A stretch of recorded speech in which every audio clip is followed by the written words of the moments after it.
نہ ان لوگوں کے راستے پر ہمیں چلانا جن پر تیرا غضب نازل ہوا، غصہ نازل ہوا، اور نہ ان لوگوں کے راستے پر چلانا جو گمراہ ہو گئے۔ ان دونوں کے راستے پر ہم کو مت چلانا، انعام جن پر ہوا ہے ان پر چلانا، نہ ان لوگوں کے راستے پر جن پر تیرا غضب ہوا۔ یہ کون لوگ ہیں؟ اللہ کے رسول صلی اللہ علیہ وسلم فرمایا المغضوب علیہم الیہود، جن پر اللہ کا غضب نازل ہوا کون ہے؟ وہ یہودی ہیں۔ اور الضالین نصارہ ہیں، عیسائی ہیں۔ حالانکہ گمراہ تو دونوں ہیں نا، اور دونوں پر اللہ کا غضب نازل ہوا ہے، پھر دونوں کے لیے الگ الگ ٹائٹل کیوں دیا گیا؟ بات سمجھ آ رہی ہے نا؟ دونوں تو گمراہ ہیں، تو ظالم کہہ دینا کافی تھا یا مغضوب علیہم کہہ دینا کافی تھا۔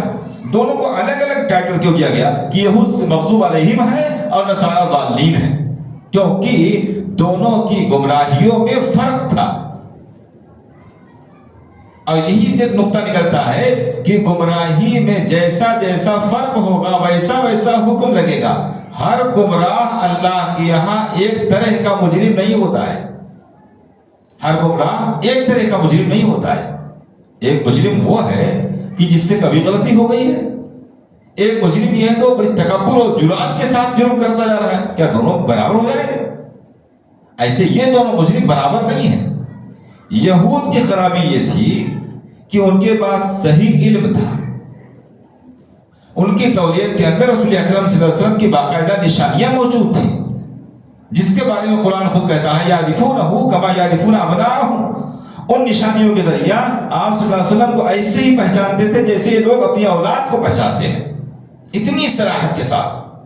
حضرت صفیہ رضی اللہ تعالیٰ عنہ جو نبی اکرم صلی اللہ علیہ وسلم کی بعد میں زوجہ بنی ہیں، وہ بیان کرتی ہیں کہ جب آپ صلی اللہ علیہ وسلم مدینہ میں تشریف لائے تو میرے چچا اور میرے والد دونوں یہودی تھے نا، دونوں اللہ کے رسول صلی اللہ علیہ وسلم کو دیکھنے گئے اور شام کو تھکے ہارے ہوئے گھر واپس آئے تو میرے والد میرے چچا سے کہہ رہے ہیں کہ کیا یہ وہی ہے؟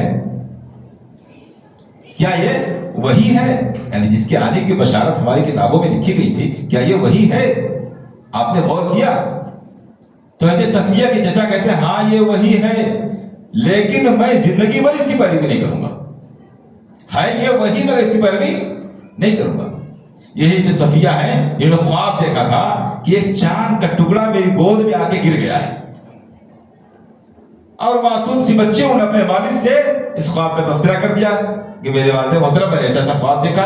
والد سمجھدار آدمی سمجھ گئے فوراً کہ اس خواب کا مطلب کیا ہے، یہ بیٹی کل اللہ کے رسول صلی اللہ علیہ وسلم کی زوجہ بننے والی ہے۔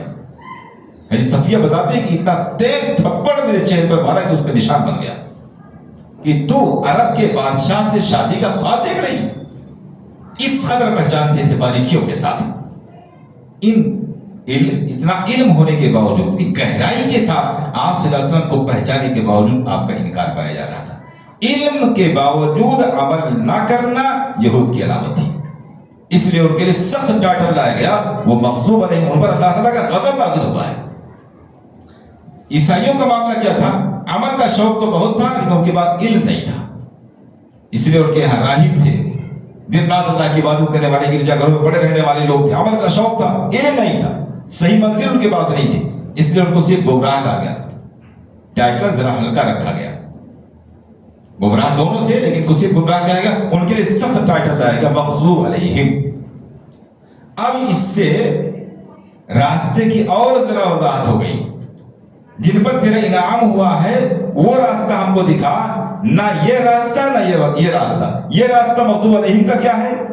علم ہو مگر عمل نہ ہو، اس پر یہ ہمیں مت دکھانا، ایسا راستہ مت بتانا ہم کو کہ علم حاصل ہو جائے اور عمل نہ رہے، اور نہ عیسائیوں والا راستہ ہم کو دکھانا کہ عمل کا جذبہ رہے اور اس پر عمل کرنے کی توفیق نہ ملے۔ ان دونوں سے ہٹ کر کے ہم کو بیچ کا راستہ دکھانا۔ بیچ کا راستہ کیا؟ علم با عمل، علم بھی ہو اس کے ساتھ عمل بھی ہو، یہ ہدایت کا راستہ ہے۔ اسی لیے حضرت سفیان ثوری رحمہ اللہ نے کہا تھا کہ من فسد من علمائنا کان فی شبہ من الیہود، امت مسلمہ کے علماء میں سے، علم رکھنے والے لوگوں میں سے جو خرابی میں مبتلا ہو جاتے ہیں، بے عملی اور بدعملی میں مبتلا ہو جاتے ہیں، ان میں یہودیوں کی مشابہت پیدا ہو گئی، کیونکہ ان کے پاس علم تھا عمل نہیں تھا۔ وَمَنْ فَسَدَ مِنْ عُبَّادِنَا، اور ہماری اس امت کے پرہیزگار لوگوں میں سے، عبادت گزار لوگوں میں سے جو فساد کے شکار ہو جاتے ہیں، خرابی میں مبتلا ہو جاتے ہیں، فِيهِ شِبْهٌ مِنَ النَّصَارَىٰ، ان میں عیسائیوں کی مشابہت پائی جاتی ہے۔ اب میں اس کو ذرا کھول کے اگر رکھنا چاہوں کہ سماج میں ایسے کون لوگ ہیں کہ ان کے پاس علم سب سے زیادہ ہے؟ دین کا صحیح علم کس کے پاس صحیح زیادہ ہے؟ اب یہ بہت نازک سوال آ گیا۔ معاشرے میں جو امت مسلمہ میں مختلف مکاتب فکر پائے جاتے ہیں، ان میں کتاب و سنت کا صحیح علم سب سے زیادہ کس کے پاس ہے؟ اور پھر دوسرے نمبر پر اس صحیح علم کے باوجود، آپ میرا جواب سمجھ رہے ہوں گے، آپ شاید جواب دینے سے کترائیں گے، لیکن آپ سمجھ خوب رہے ہوں گے کہ سب سے زیادہ کتاب و سنت کا صحیح علم کس مکتب فکر کے پاس ہے۔ پھر اس کے دوسرے پہلو پہ دیکھیے، سب سے زیادہ اعمال میں کوتاہی کن لوگوں کے اندر ہے؟ اگر خدا نہ خواستہ ہوا ہم ہیں تو ہمیں یہ مان لینا چاہیے کہ ہمارا یہ طریقہ یہودیوں کی طرف ہم کو لے کے جا رہا ہے، کیونکہ جب تک بیماری کو ہم تسلیم نہیں کر لیں گے اس کا علاج نہیں ہوگا۔ وہ بیمار عقل مند نہیں ہے جو بیمار ہوتے ہوئے بھی اپنے آپ کو صحت مند کہے۔ عقل مند بیمار وہ ہے جو بیماری کو ایکسپٹ کریں گے تو اس کا علاج کریں گے۔ بیماری ہمارے اندر کیا ہے؟ سب سے زیادہ صحیح علم کتاب و سنت کا ہمارے پاس ہے، لیکن اعمال میں کوتاہی سب سے زیادہ ہمارے اندر ہے۔ یہ چیز ہمیں یہودیوں کے مشابہ بنا رہی ہے۔ دوسری طرف آپ تمام مکاتب فکر میں دیکھیے، سب سے زیادہ عمل کی طرف رجحان کس کا ہے؟ اب یہ بھی آپ کو بتانے کی ضرورت نہیں، آپ سمجھ سکتے ہیں۔ عمل کا رجحان بہت زیادہ ہے، علم کی کمی سب سے زیادہ ہے۔ عمل کا رجحان ہو، صحیح علم نہ ہو، یہ عیسائیوں سے مشابہت ہے۔ تو ہمیں چاہیے کہ ہم دونوں کی مشابہت سے بچتے ہوئے بیچ کا راستہ اللہ رب العالمین سے صحیح علم کی دعا کریں اور اس علم کے ساتھ عمل کی دعا کریں۔ اللہم انی اسألک علما نافعا، علم نافع کی دعا کرنے کے لیے ہم کو سکھایا گیا ہے۔ علم نافع کیا ہے؟ نفع بخش علم ہو اور اس پر عمل کریں تو وہ نفع بخش ہے۔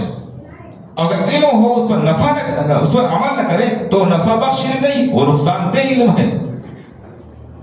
اس لیے ہمیں چاہیے کہ یہ دعا ہم کثرت کے ساتھ سجدے میں، تشہد میں اور عام دعاؤں میں سورہ فاتحہ کی دعا کو پڑھیں اور یہ مزاج بنائیں۔ یہ ایک مزاج بنائیں کہ جب بھی کتاب و سنت کے حوالے سے کوئی بھی بات کسی بھی شخص کے ذریعہ میرے کانوں سے ٹکرائے گی، سب سے پہلے اسی وقت ارادہ کریں گے انشاءاللہ مجھے ایسا کرنا ہے۔ کوئی بھی عمل ہمارے کانوں سے ٹکرائے کہ اللہ کے رسول صلی اللہ علیہ وسلم نے یہ پڑھنے کا، یہ کرنے کا، اس سے بچنے کا حکم فرمائے، جیسے ہمارے کانوں سے کوئی بات ٹکرائی اسی وقت ارادہ بنائے انشاءاللہ ہمیں ایسا کرنا ہے۔ یہ پہلا کام، اور پھر اللہ رب العالمین سے اس کے لیے دعا کریں اور عملی طور پر کرنے کی اس کو کوشش کریں، جیسا کہ صحابہ کرام کا طریقہ تھا۔ صحابہ بیان کرتے ہیں کہ جب پردے کی آیات نازل ہوئی، صحابیات جو نماز پڑھنے کے لیے آئی تھی، جب وہ اٹھ کر کے گئیں تو ان کا حال یہ تھا کہ وہ اس قدر دیواروں سے چپک کر چل رہی تھی کہ ان کے دوپٹے، ان کے کپڑے دیواروں میں پھنس رہے تھے۔ ابھی حکم آیا ہے، انتظار نہیں کیا کہ اچھا کپڑے کا انتظار کریں گے اور بعد میں انتظام کرنے کے بعد ذرا پردہ کر لیں گے۔ ہماری خواتین اس کو سن رہی ہوں گی کہ ابھی حکم آیا ہے، فوراً عمل کا جذبہ یہ ہے کہ اس قدر دیواروں سے چپک کر چلنے لگی ہیں کہ ان کے کپڑے دیواروں سے چپکنے لگے۔ شراب کے سلسلے میں آپ کو معلوم ہے نا، حضرت انس بن مالک رضی اللہ تعالیٰ عنہ کہہ رہے ہیں کہ ہم لوگ حضرت طلحہ رضی اللہ تعالیٰ عنہ کے گھر پہ بیٹھے ہوئے شراب پی رہے تھے۔ شراب حلال تھا اس وقت، کوئی حرج کی بات نہیں، حلال میں کوئی تکلف نہیں، حلال خوب کھائیں گے، تکلف نہیں ہے، شراب حلال تھا، صحابہ پیتے تھے، کوئی مسئلہ نہیں۔ تو حضرت انس بن مالک رضی اللہ تعالیٰ عنہ کہہ رہے ہیں کہ ہم لوگ طلحہ رضی اللہ تعالیٰ عنہ کے گھر پہ بیٹھ کے شراب پی رہے تھے، میں لوگوں کو شراب پلا رہا تھا کہ اسی دوران ایک اعلان کرنے والے نے کہا کہ اللہ کے رسول صلی اللہ علیہ وسلم پر آیت نازل ہوئی شراب حرام ہے۔ بس اتنی بات کانوں سے ٹکرائی۔ کہنے والا کون ہے؟ سچا آدمی ہے، صحابی ہے، اللہ کے رسول صحابی سچائی ہے، جھوٹ نہیں بول رہا ہوتا، بس اتنی بات معلوم ہے کہنے والا سچا آدمی ہے، بس اتنی بات کافی ہے۔ جیسے بات کانوں سے ٹکرائی، صحابہ بتاتے ہیں، حضرت رضی اللہ عنہ بتاتے ہیں کہ اب اس کے بعد کسی شخص نے کوئی ایک گھونٹ شراب بنا لیا نہ صرف یہ کہ وہ جام پھینک دیے گئے، نہ صرف یہ کہ وہ شراب اڑے دیے گئے، بلکہ وہ مٹکے اور برتن تک توڑ کے پھینک دیے گئے، ان میں شراب رکھے گئے تھے۔ بس ایک بار کان سے آواز ٹکرا گئی، بس ہمیں جذبہ بنانا چاہیے، ارادہ رکھنا چاہیے کہ جب بھی اس طرح کی کوئی بات، کتاب و سنت کی کوئی بات ہمارے کانوں سے ٹکرائے گی، جیسے صحیح طریقے سے ہم کو معلوم ہو جائے گا کہ یہ کام کرنے کا ہے، یہ کام بچنے کا ہے، فوراً ارادہ بنائیے اس کو کرنے کا۔ اللہ رب العالمین سے دعا کیجیے، اللہ رب العالمین انشاءاللہ اس ارادے کی بنیاد پر عمل کی توفیق دے گا۔ بہرحال سورہ فاتحہ کی تفسیر میں جو بنیادی بات ہم نے پڑھی وہ یہ ہے کہ دعا میں کیا اسباب اختیار کیے جائیں کہ دعا قبول ہو جائے، میں نے ذکر کیا اس کے وسائل، اللہ رب العالمین کے حمد و ثنا، نبی اکرم صلی اللہ علیہ وسلم درود شریف اور اپنے نیک اعمال کا وسیلہ۔ دوسری بات ہم نے پڑھی کہ سب سے اہم دعا اور سب سے زیادہ ضرورت کی چیز انسان کے لیے ہدایت کی دعا ہے، کثرت کے ساتھ اللہ رب العالمین سے ہدایت کی دعا کریں، اور اس کے لیے سب سے اہم دعا ہماری سورہ فاتحہ کی دعا ہے۔ تیسری بات ہم نے پڑھی ہے کہ علم اسی وقت مفید ہے، انسان ہدایت پر اسی وقت ہے جبکہ وہ اپنے علم کے مطابق عمل بھی کرے۔ علم ہو عمل نہ کرے تو یہودیوں کے مطابق ہے، عمل کا جذبہ ہو اور علم نہ ہو تو عیسائیوں سے مشابہت ہے۔ اس لیے ہم کو دونوں سے بچ کر کے درمیان کا سیدھا راستہ اختیار کرنا ہے۔ اللہ رب العالمین سے دعا ہے کہ ہمیں علم نافع سے نوازے اور صحیح علم اور اس پر عمل کرنے کا جذبہ عنایت فرمائے، آمین۔ وآخر دعوانا الحمدللہ رب العالمین۔